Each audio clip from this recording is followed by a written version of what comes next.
So once I really got established in New York, and I had, I was working in the Smaller Beyond. Actually, first of all, I'll tell a story about working in the Smaller Beyond. So it was kind of really, really interesting that I got an opportunity to work there. Because when I used to visit as a visitor from London, the owner of the Smile at that time offered me a chance to kind of come in, like after we would do track and stuff and everything in the morning when we would be with Guru. He would offer an opportunity to come in and kind of maybe help serve tables and things like that, and he'd teach me little things. And he would like pay me a few dollars, because he said, like, it was an opportunity. He wanted to like help the struggling European disciples, or British disciples, however, to have money to kind of buy things or whatever during celebrations. So that was kind of my first introduction to working in the Smile. But then once I started living there. I think, as I had mentioned maybe at one point, that I got a job for a little while working as a gardener at the UN, which was quite a stretch, going into Manhattan every day and then coming back, and then when that contract ended, I then had the opportunity again, since I had previous experience with the Smaller Beyond, to actually work regularly. And I actually, where I lived at that time, it was like just 3 or 4 minutes walk every morning to go to work. And so one of the things that was really, it was really a great opportunity to, like, especially during celebrations, to be, because we would be really crowded with, visiting disciples, and I was seeing people that I knew, and it was a really, really nice thing. But one thing that Guru started doing, this thing where he would when it was like one of the tennis court god or aspiration god birthday, Guru would come to the Smaller Beyond. And there was a little booth especially for Guru, and Guru would sit in that little booth, and we would actually close the Smile for the public, and it would just be disciples.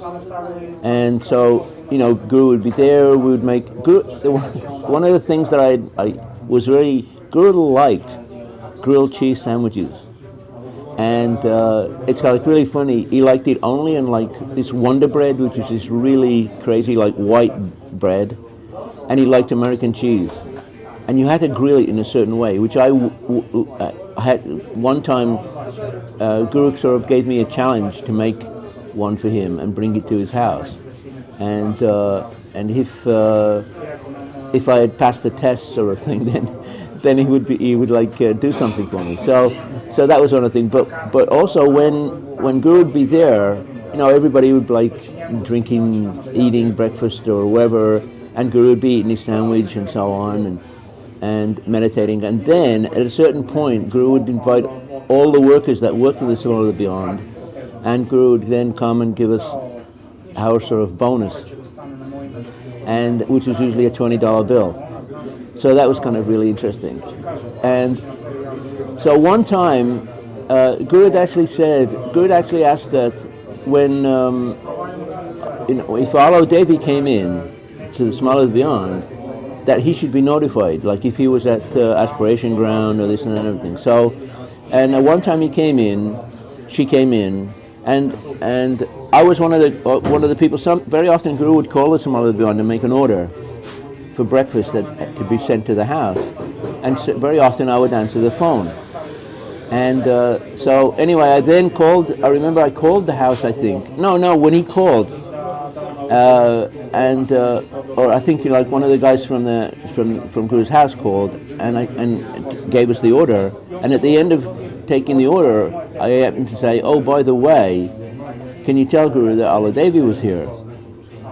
And so I heard him say, the person say, "Tell Guru," in the background, and then Guru said something, and then he came back to me, and he said, Guru says, "When was she there?" And I said, "Oh, she was here like maybe 20 minutes ago when she left." And he says, "But you didn't tell, right away." And I said, "No." So then again, so he tells I hear again the voices exchanging between the boy on the other end of the phone and Guru. And then he comes back to me and he said, Guru says you're fired.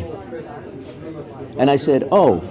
And the thing was, is I spontaneously said, without even thinking, I said to him, then can I apply for the job? And the boy was confused, but then he said to Guru, like, he's asking if you can apply for the job.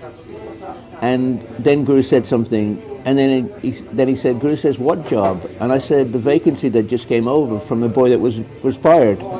And Guru thought it was really, really sweet, you know. So, and then he said, okay, you have to do something.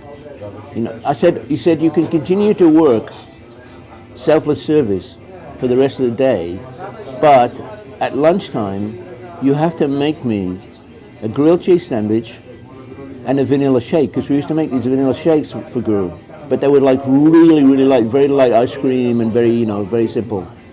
So that's exactly what I did. And then I went over to Guru's house with this shake and grilled cheese. And I think I remember that one of the girls from the house met me as at the door and brought me in, and I gave it to them, and then she went and took it into Guru. And then after like maybe 2 or 3 minutes, she came back, and I think, and she said, Guru, wait, Guru's going to come. So I kept standing there. I was like on the porch at Guru's house, and then Guru came out. Oh no, first he said, Guru said he's excellent, and then he will come, wait. And so then a few minutes later, Guru comes out, and he gives me the $20 that he would usually give. And he said, oh, very good, very good, very good. You know, you were back. And so that's how, like, I lost my job and then got it back.